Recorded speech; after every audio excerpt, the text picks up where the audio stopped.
Hello, everybody, and welcome back to the Game Drain. My name is Matt. I do like video games, and in today's video, I want to talk a little bit about that Xbox showcase that we had just the other day. I wanted to make this, I wanted to make this video like right after the showcase, and I started to. And the problem was, man, I don't know if I want to sit here and make a 20-minute video. I figured I'll just do a quick video here, kind of recapping the things that I liked from the Xbox showcase. So let's go ahead and get into it. And first up, I'm going to go in order. So obviously, we got to start with Gears of War. Gears of War opened the show, and then we had the Gears of War Direct at the end of the show. But Gears of War E-Day, guys, looks phenomenal. I, like a lot of people, have had high hopes for this game. I really have enjoyed Gears of War over the years. Gears 1, 2, 3 were pretty much masterpieces. Gears 5 was a pretty damn fun game.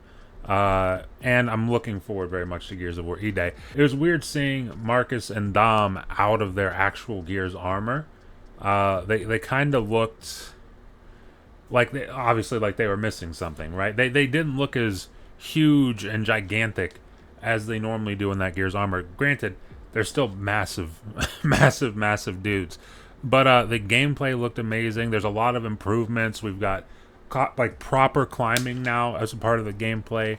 We've got sprint slides. I mean, the movement in general just seems to have taken a pretty massive step forward. And the original Gears of War gameplay style is kind of the thing that started the cover shooter, and it still feels good.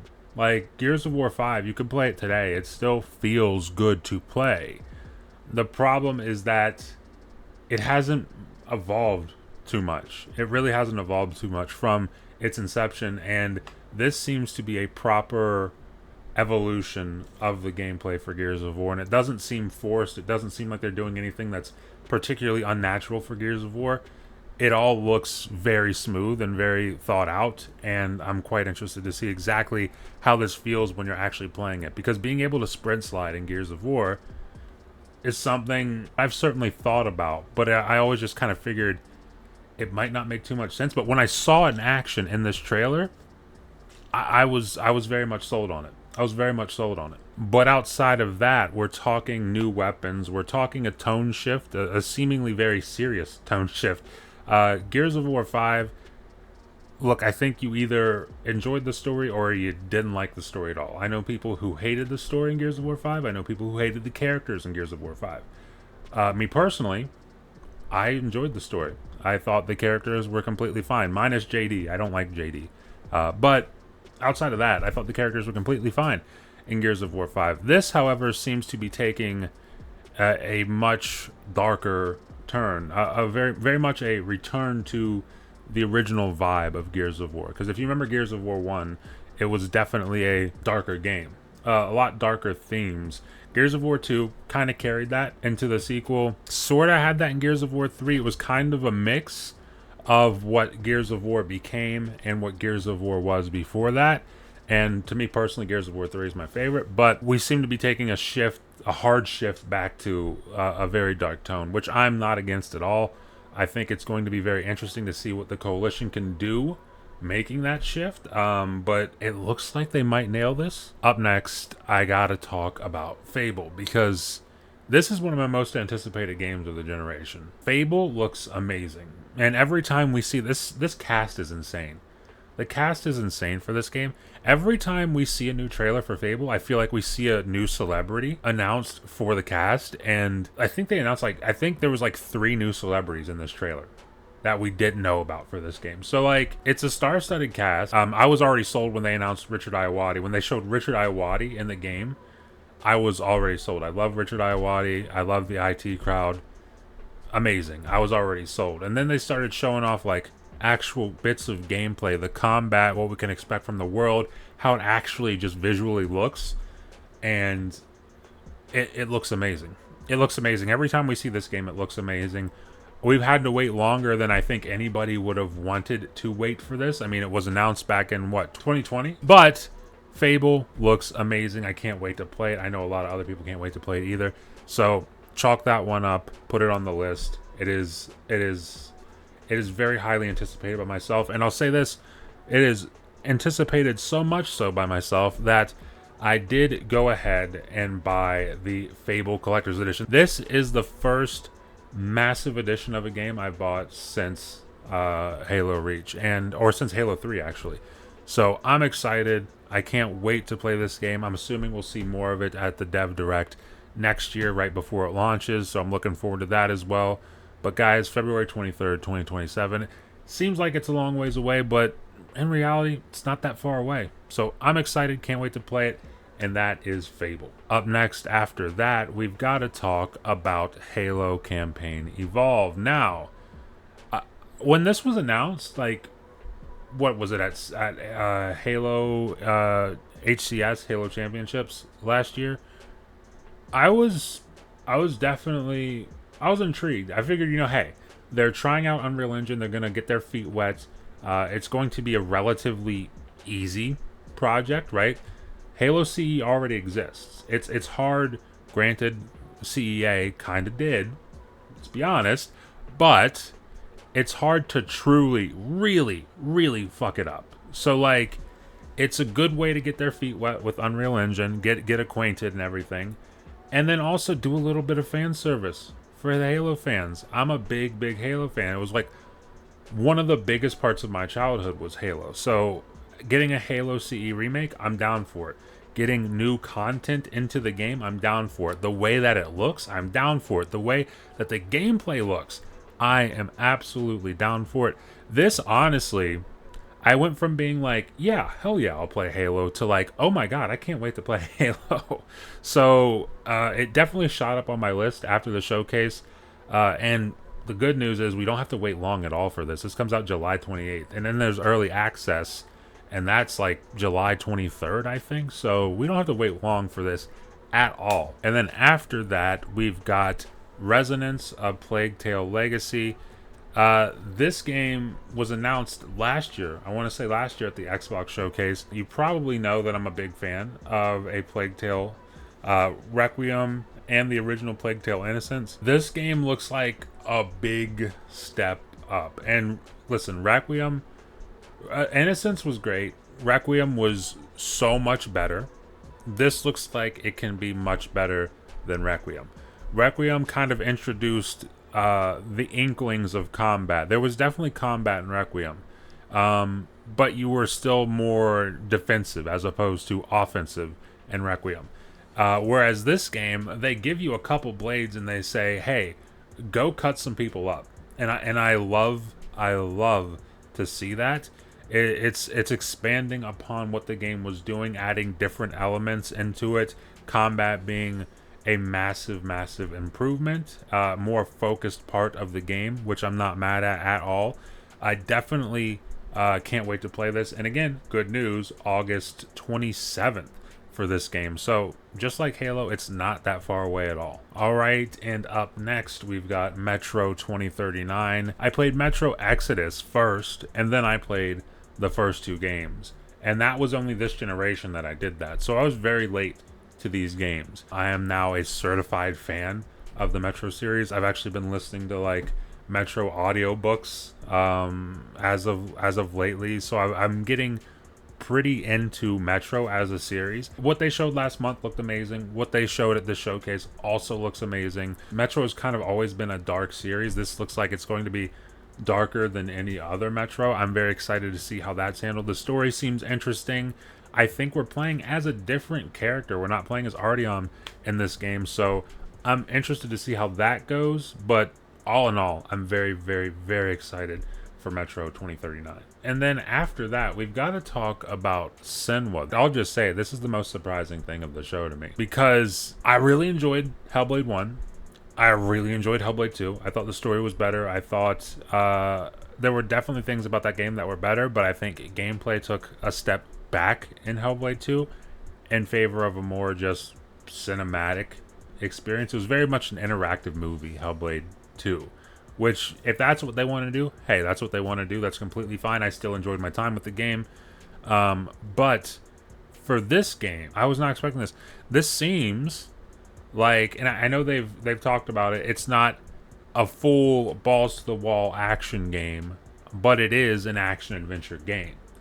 and there is serious improvements to the combat to be had over Hellblade 1 and 2. And it looks like they're doing all of that. They really, really, really focused in on combat in this trailer, and it looks amazing. Ninja Theory is just kind of masters of Unreal Engine, or one of the few masters of Unreal Engine. And the game looks beautiful. The gameplay looks awesome. I mean, she was throwing swords at people, a tangible amount of enemies on screen. Like, you could see more than just one enemy. You were fighting more than just one enemy at any given time.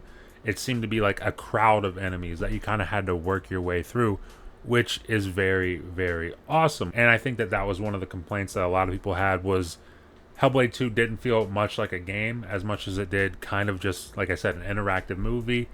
This feels like they're making it more of a traditional game. This game comes out in 2027. No specific date, but it does come out in 2027, and I can't wait to check it out when it does. Up next, we've got the Doom The Dark Ages DLC, Revelations. I'm not going to sit here and pretend I'm a big Doom lore guy. I don't know Doom lore. I have a buddy, Hard Days Mike, who knows all of that stuff. Shout out to Hard Days Mike. I don't know any of it, and I'm not going to pretend otherwise. But I do know when a game looks like it's fucking awesome, and this game looks like it's fucking awesome. I mean, Dark Ages was already awesome. The DLC looks to be just as awesome, if not more. I mean, we've got a grapple hook. The movement looks... A lot of the people kind of got, I don't want to say upset, but just a little off put by the fact that we had Doom Eternal and the movement was so cracked in Doom Eternal. And then we kind of took a little bit of a step back with Doom The Dark Ages. Me personally, I prefer the movement of Dark Ages and 2016 over Eternal. I know a lot of people disagree with that, but that's just me personally. But this seems like a good balance of like, hey, we're going to give the people who really loved Eternal some crazy movement that they can enjoy and take advantage of, and all the people who still like the regular Dark Ages, boots on the ground, Doom 2016 kind of style of movement that is still here for you, just with the addition of a grapple hook whenever you want to use it. And I'm completely down for that.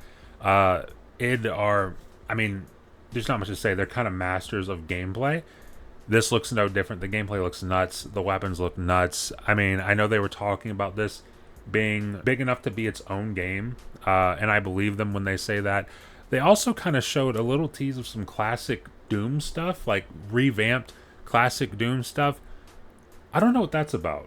I'm very interested to see exactly what they're doing with that, but everything they showed for this looks amazing. And again, we don't have to wait long. This comes out July 7th. So literally a month from the showcase. The showcase was on June 7th. This game, or the DLC, comes out July 7th. I can't wait to play it, and I cannot wait to check it out. Up next, let's talk a little bit about Spyro, because I haven't played Spyro in many, many, many years. Since I was a little kid, I haven't played Spyro. I didn't play the remakes, although I kind of want to at the moment. But a brand new Spyro was announced. Spyro: A Realm Beyond. It looks like Spyro, and that's a great thing. I literally haven't played Spyro since Spyro the Dragon on PS1, and I loved that game. I put a lot of time into that game. We knew that Toys for Bob, you know, they got their independence from Activision a couple years back. There was the rumor they were working on Spyro, but nothing was ever confirmed. Well, they're definitely working on Spyro: A Realm Beyond. They're partnered with Xbox for this. I do believe it's coming to Game Pass. I could be incorrect on that. And I don't think that there was a date for this, unfortunately. I'm pretty sure it's just 2020. Yeah, spring 2027. I can't wait for this. Like I said, it'll be the first Spyro game I played in years and years and years. So I'm excited. And I know a lot of people, I've seen the reaction online, tons of people are excited for a brand new Spyro game. So that's awesome. And then after that, we've got Clockwork Revolution. This is the final game on my list. Not to say that there weren't other interesting games at this showcase, but the ones that stood out the absolute most to me. The final one here is Clockwork Revolution. This one, whenever I do a recap of any Xbox show for the past couple years, it always feels like Clockwork Revolution is a guaranteed shoo-in for that list. And this year is no different. The game looks amazing. We do know it's coming out not in due time, but in 2027. So not this year, but next year. Again, next year already looks kind of nuts. Next year already kind of looks nuts. Just from an Xbox standpoint, forget the rest of the industry. Next year is going to be nuts. This year is already crazy, and then we're going to end it with GT. Whatever. That's a whole other thing for another time. But Clockwork Revolution looks amazing. Every time we see it, I know the last time we saw it, they had a really big blowout on what the gameplay looked like. It looked spectacular. They had some gameplay in here. They had a little bit of a story from a particular mission. It looks great. It looks great. inXile are a really awesome studio. They haven't always made games specifically for me, which is completely fine, but I have been able to appreciate them nonetheless. This game, however, looks like it was made just for me, and I cannot wait to play this game. But guys, let me know in the comments below what your thoughts are on this year's Xbox showcase. Let me know what you think about my list of games that I'm most anticipated for. Like I said, there's many more games that I am very much interested in from this showcase. I just kind of think that for the sake of the video, keeping it a little bit condensed, I just wanted to stick to these games here. But let me know in the comments below what are your most anticipated games from the Xbox showcase. Leave that in the comments. Leave a like if you like the video. And if you're enjoying this kind of content and you want to stay up to date with it going forward over here on the channel, the best way to do that is consider subscribing. Consider ringing that notification bell, because it helps you stay up to date with everything that happens over here on the channel, and it helps promote me, and the algorithm helps push the videos out to way more people, and I always appreciate that. With that being said, thank you for watching, and I will see you in the next video.